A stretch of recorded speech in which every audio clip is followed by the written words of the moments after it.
जय श्रीमन नारायण। ए पर जे टिप्पणी हम करे जा रहल बा रामानुजदास श्रीमान गट्टू वेणुगोपाल स्वामी जी के द्वारा दिहल गयल बा। अध्याय 6 आत्म संयम योग श्लोक 38।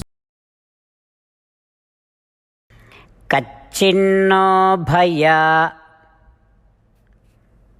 विभ्रष्टः छिन्नाभ्रम् इव नश्यति अप्रतिष्ठो महाबाहो विमूढो ब्रह्मणः पथि। ओम। गीताचार्य श्री कृष्ण परमात्मा अर्जुन समेत हमनी सबके आत्म संयम योग सिखा रहल बानी।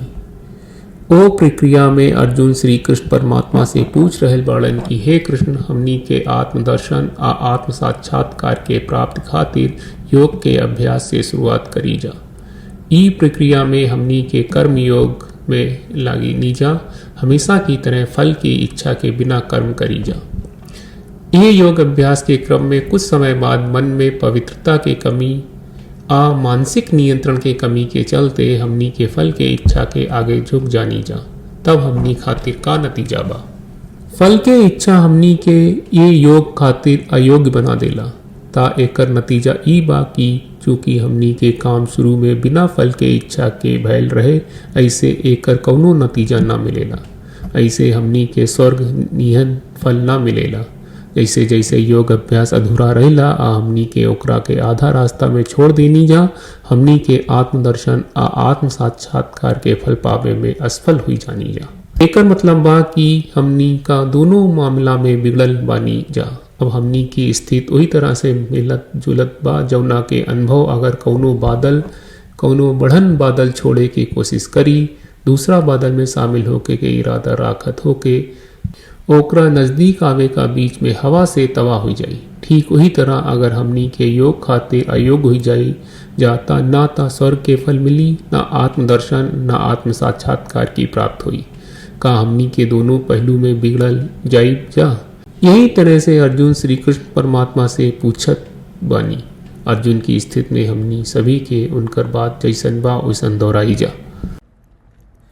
कच्चिन्नो भय विभ्रष्टः छिन्नाभ्रमिव नश्यति अप्रतिष्ठो महाबाहो विमूढो ब्रह्मणः पथि। श्रीमद् भगवत गीता का पूरा सार श्री कृष्ण परमात्मा ने अध्याय 18वें के श्लोक 65 से 70 में 8 काम करे खातिर दिले बाड़े। श्री कृष्ण कहले, हम ओ लोगन से प्रेम करनी जो लोग इन 8 बातन के मान तारे। हम ओ भक्तन के हर तरह से रक्षा करब। श्री कृष्ण परमात्मा के द्वारा बोलल गईल संपूर्ण भगवत गीता सुनला के बाद अर्जुन कहले, करिष्ये वचनम त्वा, जेके मतलब बा कृष्ण मैं उही करब जौन आप कही। यही कारण बा श्री कृष्ण अर्जुन के हर तरह के सफलता आ विजय प्रदान करेले। आई परमात्मा के आपन व्रत देई कि हमनी के ये 8 गौ कर्म के पालन करी जा। ई वचन परमात्मा के देवे से बड़न कौनो पूजा तपस्या यज्ञ नहीं। हम 8 प्रण कहब जौन हमनी के करे के चाहिए। आप सब कृपया इन्हन के आपन दिमाग और दिल में सोची। श्री कृष्ण के आपन वचन देवे के ई तरीका में हमनी सबकी कल्पना करे के चाहिए कि श्री कृष्ण का चेहरा खुशी से चमकत बा और खुशी के एहसास करत बा। जय श्रीमन नारायण। यहाँ हमनी के 8 वादा बा। हमनी के पहला वादा, हे श्रीमन नारायण, आपका निर्देश के मुताबिक हम हमेशा तोहार ध्यान करब और तोहार बारे में सोचब। हमनी के दूसर वादा, हे श्रीमन नारायण, आपका सलाह का अनुसार हम हमेशा आपका भक्त रहब। हमनी के तीसर वादा, हे श्रीमन नारायण, हम आपन सब काम तोहरा सेवा के रूप में और तोहरा संतुष्टि खातिर करब। हमनी के चौथा वादा, हे श्रीमन नारायण, जैस की आप माने के कहले रहलू, हमरा बहुत विश्वास बा कि हम आपके होई और हम हमेशा आपन दोनों हाथ जोड़ के आपके नमस्कार करब और आपकी पूजा करब। हमनी के 5वां वादा, ए श्रीमन नारायण, हमरा के तोरा बात माम एकम शरणम ब्रज 1866 याद कहले, जहाँ आप हमरा के आपन का अर्पित करे का कहा। श्रीमन नारायण, मैं हमेशा तोरे शरण में रहब। हमनी के छठवां वादा। हे श्रीमन नारायण, हमरा के तोहरा बात माँ सुचहा 1866 याद कहले कि आप हमनी के शोक ना करे का आश्वासन दे रहे बड़े, हम अब और शोक ना करब। हमनी के सातवां वादा। हे श्रीमन नारायण, आपने हमरा खातिर श्रीमद् भगवत गीता के वितरण करके हम सबके कृपा कहले और आशीर्वाद दहले बा। हम वादा करत बानी कि रोजाना कम से कम एक श्लोक पढ़ब या सुनब। हमनी के आठवां वादा। हे श्रीमन नारायण, आप गीता के पूरा मानवता तक ले गयलू। हम गीता में आपके दिव्य वचन के उन भक्तन तक पहुँचावे के प्रयास करब जे गीता से अपरिचित बा। हे श्रीमन नारायण, हम उई करब जौन तू करे का कहब। हम ऐसन व्यवहार करब जैसन आप चाहत बानी और हम खाली आपका खातिर काम करब। श्रीमन नारायण के रोज आपन वचन देहल कि हम ओइस करब जैस आप कहत बानी, ई अपने आप में बड़न पूजा बा। श्रीमन नारायण, करशे वचनम त्वा। श्रीमन नारायण, हम तोरे निर्देश के मुताबिक काम करब। सर्वम श्री कृष्ण अर्पणम अस्तु। जय श्रीमन नारायण। कच्चिन्नो भय विभ्रष्टः छिन्नाभ्रम्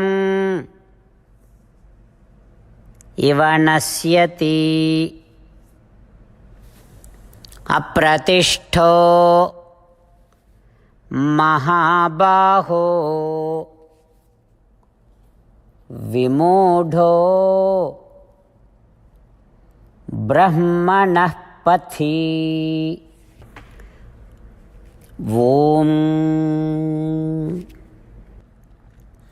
कच्चिन्नो भयविभ्रष्टः छिन्नाभ्रमिव नश्यति अप्रतिष्ठो महाबाहो विमूढो ब्रह्मणः पथि। श्रीमन्नारायण, करिष्ये वचनं तव। सर्वं श्रीकृष्णार्पणमस्तु। जय श्रीमन्नारायण। जय श्रीमन नारायण। सब भक्त लोगों से विशेष अनुरोध बा, जीवन में हर चीज में हमनी के तत्कालिक और प्रभावशाली परिणाम की अपेक्षा रहेला। एकरा खातिर आइए रोजाना 1 मिनट के समय निकालल जाए और नारायण आश्रम पढ़ल जाए। नारायण आश्रम प्राप्त करे खातिर नारायण आश्रम वेबसाइट पर जाई, जो www.narayanashram.org है, और पंजीकरण में आपन नाम और ईमेल दर्ज करी। आपके द्वारा प्रदान कईल गई ईमेल पर आपका एक नारायण आश्रम PDF प्राप्त हुई। PDF में एक रामायण श्लोक, एक गीता श्लोक और एक विष्णु नामम बा। ये तीनों के मिल के नारायण आश्रम कहल जाला। हर व्यक्ति के ये श्लोक के अलग अलग संयोजन मिलेला। जब हर कोई 24,000 भक्तन के साथ रोजाना आपन नारायण आश्रम पढ़त आ सुनत बा, ता हर दिन संपूर्ण रामायण का 1 दौर, श्रीमद् भगवत गीता पारायण के 33 दौर और श्री विष्णु सहस्त्रनाम स्तोत्र पारायण के 24 दौर प्रतिदिन पूरा होएला। ई एक बहुत ही उल्लेखनीय और विलक्षण परिणाम बा, जौन हर एक दिन ऐस करे से निकलेला। ई कारण बा कि आप और आपके परिवार के सदस्य तुरते जाके आपन नारायण आश्रम प्राप्त करी। जय श्रीमन नारायण।